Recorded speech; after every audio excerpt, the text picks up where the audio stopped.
Baik, Assalamualaikum warahmatullahi wabarakatuh.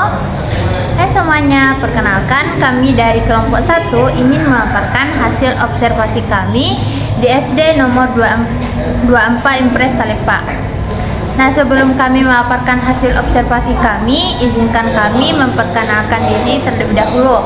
Perkenalkan, nama saya Siti Maifa Isra Aisyah dengan NIM H0524535. Nah, di sini saya tidak sendiri, adapun rekan-rekan saya. Baik, perkenalkan nama saya Nurul Askia Ramadhani dengan NIM H0524318 sebagai pemateri pertama. Perkenalkan, nama saya Nabila dengan NIM H0524308 sebagai pemateri kedua. Perkenalkan, saya Vera Andini dengan NIM H0524069 sebagai pemateri ketiga. Baik, perkenalkan nama saya Mardana Muhyiddin dengan NIM H0524325. Baik, perkenalkan nama saya Nur Awalia dengan NIM H0524333. Nah, setelah perkenalan singkat dari kami, di sini saya akan menceritakan sedikit mengenai hasil observasi kami. Nah, di SD nomor 24 Impres Salepa ini salah satu sekolah di Kecamatan Banggai, Kabupaten Majene. Sekolah ini telah menerapkan kurikulum merdeka di semua jenjang, mulai dari kelas 1 sampai dengan kelas 6. Guru berupaya menyesuaikan pembelajaran dengan karakteristik peserta didik. Nah, untuk mempersingkat waktu, langsung saja saya serahkan kepada pemateri. Baik, di sini saya akan menjelaskan tentang hasil dari observasi di sekolah SD 024 Impres Salepa. Nah, dari sekolah Impres Salepa ini telah menerapkan kurikulum merdeka, dan untuk menyusun CP dan ATP-nya itu telah berpedoman pada Permendikbud, dan untuk menyusun ATP-nya guru-guru di sekolah tersebut menyesuaikan kebutuhan siswa, dan untuk kegiatan pembelajarannya di rata-rata guru-guru di sekolah Impres Salepa ini telah berpusat pada siswa, dan pembelajarannya itu berbasis kontekstual. Jadi dia menyelesaikan bagaimana karakter-karakter yang ada di setiap kelas yang para guru-guru yang mereka ajarkan. Nah, guru-guru tersebut itu kami lihat telah menanamkan nilai-nilai karakter seperti sopan santun, jujur, berdisiplin, dan bagaimana siswa di dalam kelas itu bekerja sama dan atau diskusi kepada antar siswa atau temannya. Nah, di sini saya akan menjelaskan tantangan ataupun kendala yang dihadapi dalam pengimplementasian alur pembelajaran. Nah, dalam pelaksanaan pembelajaran, guru menghadapi beberapa tantangan seperti kendala di fasilitas teknologi dan juga koneksi internet yang kurang stabil. Di sekolah tersebut, di sekolah SD Salepa ini, sekolah tersebut menghadapi tantangan di mana fasilitas yang terbatas, di mana hanya memiliki satu proyektor yang digunakan secara bergantian, sehingga ketika guru ingin menerapkan pembelajaran berbasis teknologi, ada yang ingin bersamaan menggunakan, ada yang misalnya kelas 1 ingin menggunakan proyektor dan kelas 5 juga ingin, jadi tidak bisa dilaksanakan secara bersamaan karena keterbatasan fasilitas teknologi yang hanya memiliki satu proyektor. Kemudian keterbatasan internet, di mana memang di sekolah tersebut itu terdapat jaringan wifi, tetapi jaringan tersebut itu tidak sampai di lantai 2 tempat kelas yang saya observasi, di mana di kelas 5 tersebut ketika ingin melakukan pembelajaran berbasis teknologi itu sulit. Kenapa? Karena jaringan wifi tersebut itu tidak sampai ke lantai 5, sehingga ketika guru ingin melakukan pembelajaran berbasis teknologi, di situ gurunya perlu menggunakan data pribadi, di mana ketika kita menggunakan data pribadi di laptop itu sungguh sangat menguras kantong karena memerlukan banyak biaya seperti itu. Nah, selain itu perbedaan pemahaman membaca dan menulis siswa itu juga menjadi fokus utama guru untuk menyesuaikan pembelajaran. Jadi ada beberapa kendala selain dari tantangan fasilitas, kemudian teknologi, juga dalam konteks perbedaan pemahaman siswa seperti itu. Baik, saya akan menyampaikan rekomendasi yang dapat dilakukan untuk meningkatkan implementasi kurikulum merdeka di SDN 24 di Salempa.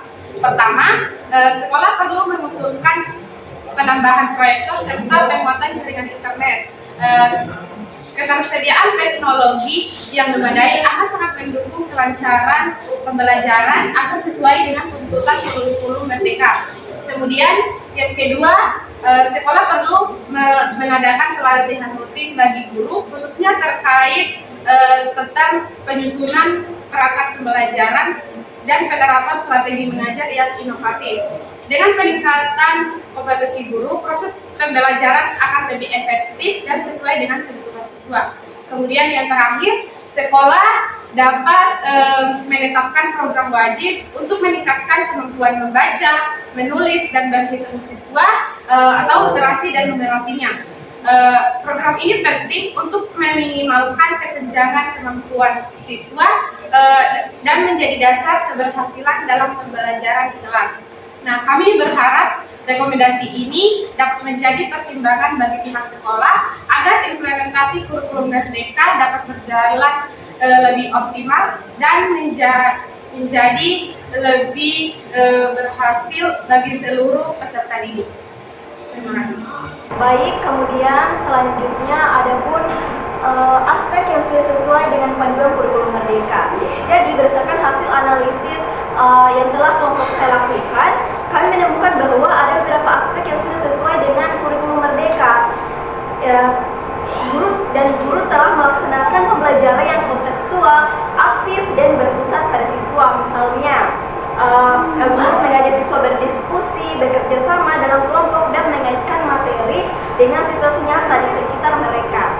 Nah, selain itu, guru juga mulai menerapkan pembelajaran berdiferensiasi dengan menyesuaikan tingkat kesulitan tugas sesuai kemampuan siswanya. Namun, ada pula beberapa aspek yang perlu ditingkatkan, yaitu penerapan dimensi profil pelajar Pancasila belum dilakukan secara kontekstual, secara konsisten di setiap kegiatan pembelajaran, terutama dalam hal penilaian sikap dan karakter. Kemudian, yang kedua, pemanfaatan teknologi juga masih terbatas karena sarana digital belum memadai. Akibatnya, proses pembelajaran belum sepenuhnya interaktif dan inovatif seperti yang diterapkan dalam kurikulum merdeka. Nah, baik, mungkin hanya itu yang saya jelaskan. Saya serahkan kepada materi selanjutnya. Nah, selanjutnya saya akan menyampaikan penyebab kesenjangan dari observasi yang telah kami lakukan di SDN Salempa. Nah, dari hasil wawancara dan pengamatan kami menemukan bahwa masih ada beberapa kesenjangan antara teori kurikulum merdeka dan pelaksanaan di sekolah. Nah, yang pertama itu dari segi fasilitas. Nah, di mana sekolah memiliki alat digital yang terbatas seperti proyektor, di mana proyektornya itu hanya satu, jadi guru-gurunya itu menggunakannya secara bergantian. Nah, di mana jaringan internetnya juga itu belum stabil, sehingga membuat guru kesulitan dalam menggunakan media pembelajaran digital secara maksimal. Nah, yang kedua itu dari segi guru. Nah, meskipun guru sudah berusaha menerapkan CP dan ATP, masih ada kesulitan dalam menyusun dan memahami alur tujuan pembelajaran. Salah satu penyebabnya karena pelatihan dan pendampingan guru itu masih kurang. Nah, yang ketiga dari segi siswa, di mana kemampuan siswa yang berbeda-beda, yang beragam, ada yang cepat paham dan ada juga yang masih kesulitan membaca atau berhitung. Nah, karena itu guru perlu menyesuaikan cara mengajarnya supaya siswanya itu bisa memahami pelajaran dengan baik. Nah, dari pengamatan kami ini menyimpulkan bahwa kesenjangan terjadi karena keterbatasan fasilitas, kurangnya pelatihan, dan juga perbedaan kemampuan siswa. Nah, itu saja penyampaian hasil presentasi kami. Mohon maaf atas kelebihan dan kekurangannya. Wabillahi taufiq wal hidayah. Wassalamualaikum warahmatullahi wabarakatuh.